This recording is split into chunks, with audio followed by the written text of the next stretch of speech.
Just 23 days ago, the United States and Israel launched a massive, coordinated air campaign across Iran. The bombings struck directly at the country's leadership, killing Iran's supreme leader, Ali Khamenei. His death triggered an immediate, furious response from Tehran, setting off a chain reaction of attacks across the Middle East. But the battleground quickly shifted from surface-level destruction to something much harder to reach.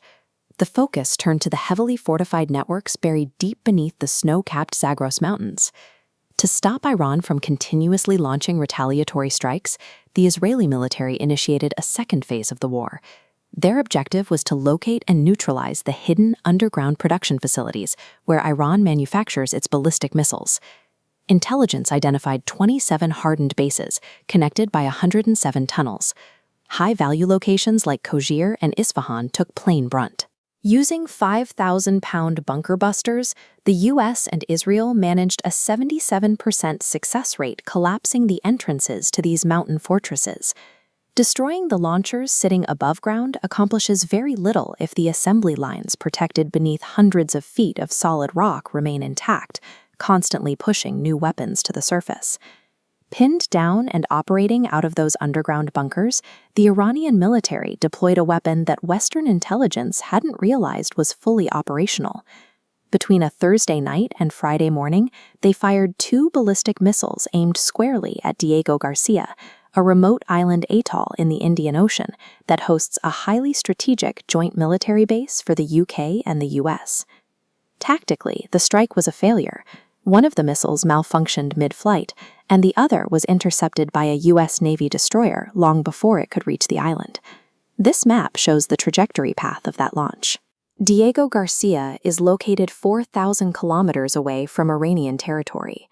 Up until this point, Tehran had consistently claimed their missile technology was intentionally capped at a maximum range of 2,000 kilometers.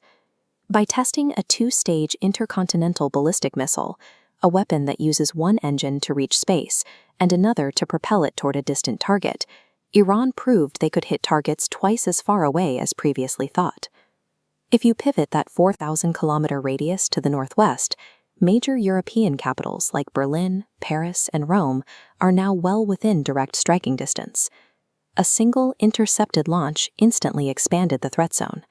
It placed reluctant European allies, who had actively avoided participating in the initial airstrikes, directly into the crosshairs of the escalating conflict. Reaching a distant target was only half the equation. To inflict actual damage, the Iranian military still had to prove they could pierce the heavy defenses guarding those targets. They attempted this during the 8th major salvo of the war. Iran launched a massive, high-volume wave of medium-range Shahab-3 ballistic missiles, accompanied by a dense swarm of Shahed drones, flying low over the desert toward southern Israel. These relatively crude, mass-produced weapons flew directly into the world's most advanced multi-layered air defense web. This network includes the Iron Dome designed for short-range rockets, the David Sling for cruise missiles, and Patriot and THAAD systems. THAAD stands for Terminal High-Altitude Area Defense, and it is specifically engineered to intercept high-altitude ballistic threats.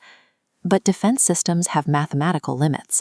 They only carry so many interceptors at a time. The sheer volume of incoming fire exhausted the batteries.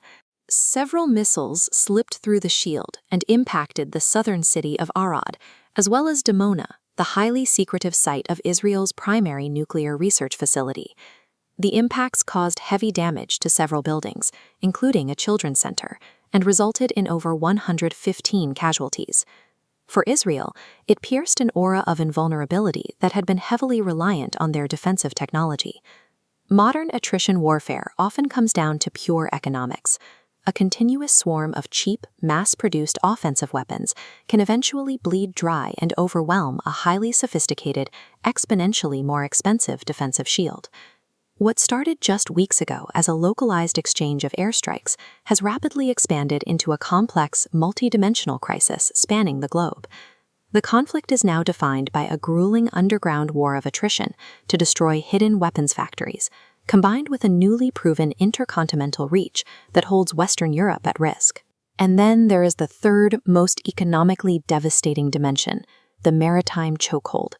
Iran effectively closed off the Strait of Hormuz, trapping commercial shipping vessels and cutting off a waterway that handles roughly 20% of the world's daily oil supply.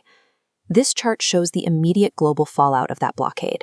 The restriction of supply caused benchmark Brent crude oil prices to spike vertically, soaring past $112 a barrel and threatening a global energy crisis. In response to the soaring costs and the blockade, U.S. President Donald Trump issued a strict 48-hour ultimatum, threatening to completely obliterate Iran's domestic power plants if the strait is not reopened to commercial shipping. The traditional rules of localized engagements no longer apply here. As the battlefield expands across oceans and continents, the victor will not be determined by who struck first. It will be decided by who can sustain the crushing logistical and economic weight of a borderless war the longest.